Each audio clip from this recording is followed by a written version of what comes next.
หลังจากเสร็จเวียกงานบุญก็มาเบิ่งงานใดต่อบัดนี้โอ้ยใดกล้วยบ่เลยมาเฮ็ดใดให้น้องสาวที่ผัวเพิ่นอุบัติเหตุ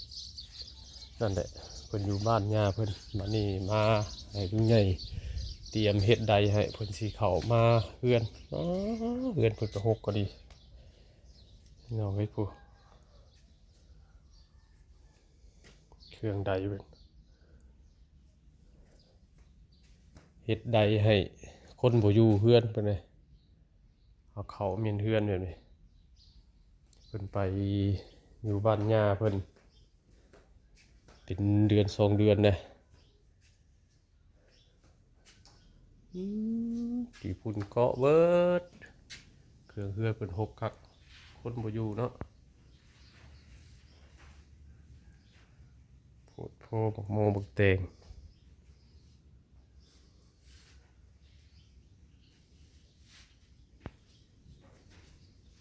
นี่มาเฮ็ดใดให้เพิ่นเดี๋ยวเพิ่นสิย้ายมาเพิ่นสิกลับมานะมื้ออื่นมื้อฮื้อนี่แหละไปสมใดเพิ่นก่อนพี่น้องเอ้ยมานี่เป็นจะได้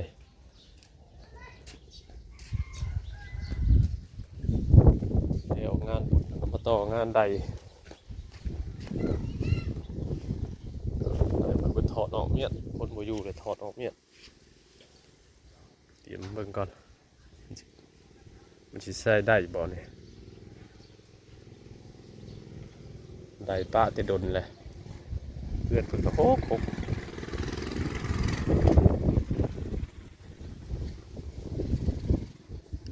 เข้างานได้ต่อโอเคพี่น้องเอ้ยประกอบเสร็จเรียบร้อยเบิ่งดูบ้านนี่ประกอบเสร็จเรียบร้อยแล้วมาทดสอบเบิ่งสิออกบ่พี่น้องเสียบไฟก่อนประกอบเรียบร้อยแล้วโอ้สัตว์หกเคลื่อนไปกันเนาะโอ้ไฟกับประเด็นยังไม่ได้เอาขึ้นนะเพราะคนบ่อยู่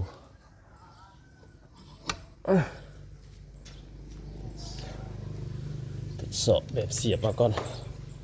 เจ้าของเพิ่นเอามาเฮ็ดต่อน้ำแล้วก็เพิ่นจะสิได้มาใส่น้ำเลยไปเบิ่งบัดผลงานนี้ได้แล้วออกแล้วเรียบร้อย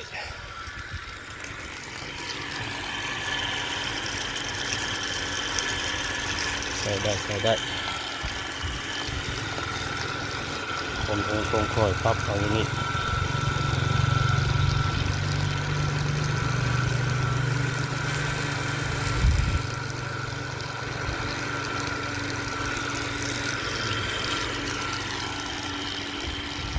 โอเคได้เรียบร้อย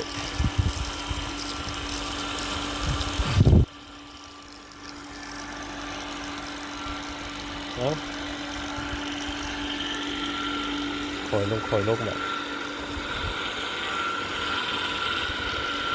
ไหนดิ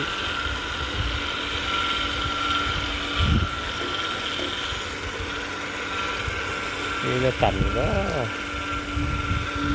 ยังโมได้ยังโมสำเร็จผิดพลาดมาเลยอีกนี่เรียบมาแล้ว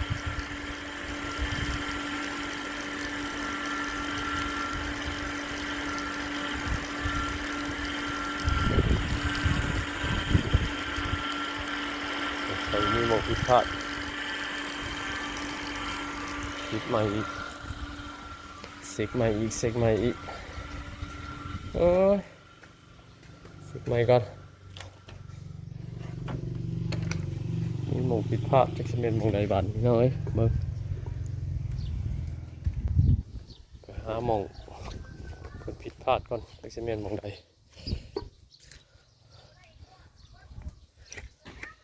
โอ้ยเป็นท่อนี่เป็นจังนี่มันโมเนตต้องได้ออกใหม่แก้ไขหมูนี่ก่อนไขไปที่ละข้อทีนี้มันบ่ออกมันเป็นน้ำตัวนี้ อ๋อตอนแรกมันเป็นน้ำโตนี่แก้ไขขอนี่ได้แล้วครับมาแก้ไขขอนี่บัดนี้มาลองมาอีก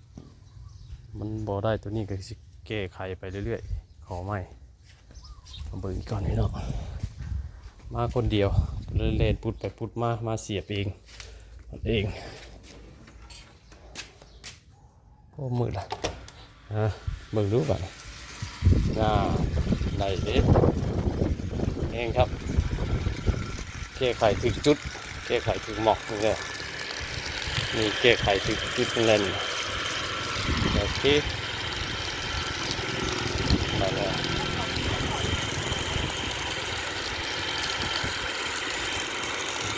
ยังบนนี้คือกันเนี่ยเปิดเบอร์อีกก๊อตก็น้อย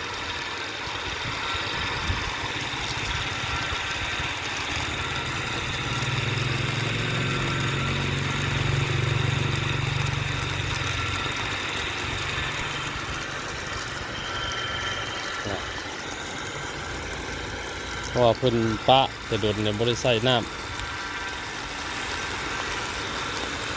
ของเพิ่นไปบริยู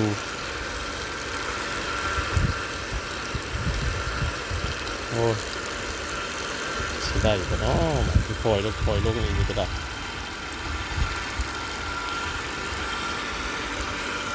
ลงอีก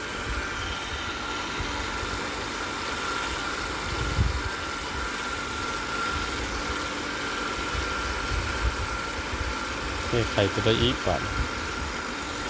โอ้ออกแต่ตะบิดอันนี้ว่าไข่ไปอีกก็โอ้ยอยู่ไหนเนาะไข่2 จุดเลยยังไม่ได้อยู่ออกแต่ตะบิดนักอยู่เด้อขาดเลยอีกบาทโอเคถือว่าได้แหละบาทนี้ทำนี้แหละเนาะน้ำเพิ่มบ่แห้งโอเคได้แหละเงาไอ้บาทประมาณเด็กปิดเบิ้งอยู่ก่อนปิดแล้วเปิดใหม่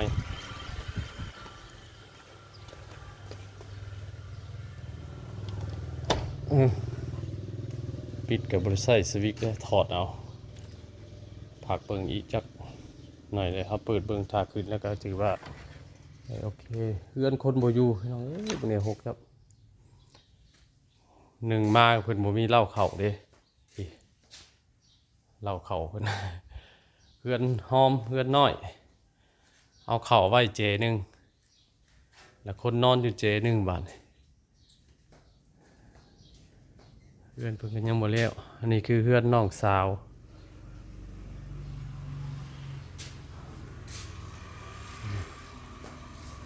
หอเพิ่นตู้ขังเอาโอ้6 คนบ่อยู่เนาะเพิ่นบ่ได้อยู่เป็นเดือนกลัวเลยเกิดสิเข้า2 เดือนเนาะหัวเพิ่นตกเถียงเนี่ยไปปัวอยู่บ้านญาเพิ่นโดยบ่มีคนเฝ้าคนปัดคนกวดมีแต่กี่ฝุ่น6ครับนะเสียบอีกถ้าได้แล้วก็เมื่อโอเคเฮาก็ได้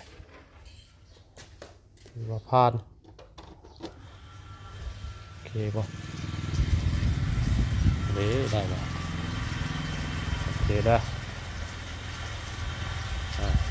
จบประมาณนี้แหละพี่น้องเอ้ยบาทนี่จบเรียบร้อยเกมนี่ไปเบียกไปงานเท่าต่อบาทนี่เพราะว่าอยู่เพื่อนอยู่นั่นก็มีเวียกงานบุญงานเวลามาเฮ็ดให้เพิ่นได้โอเค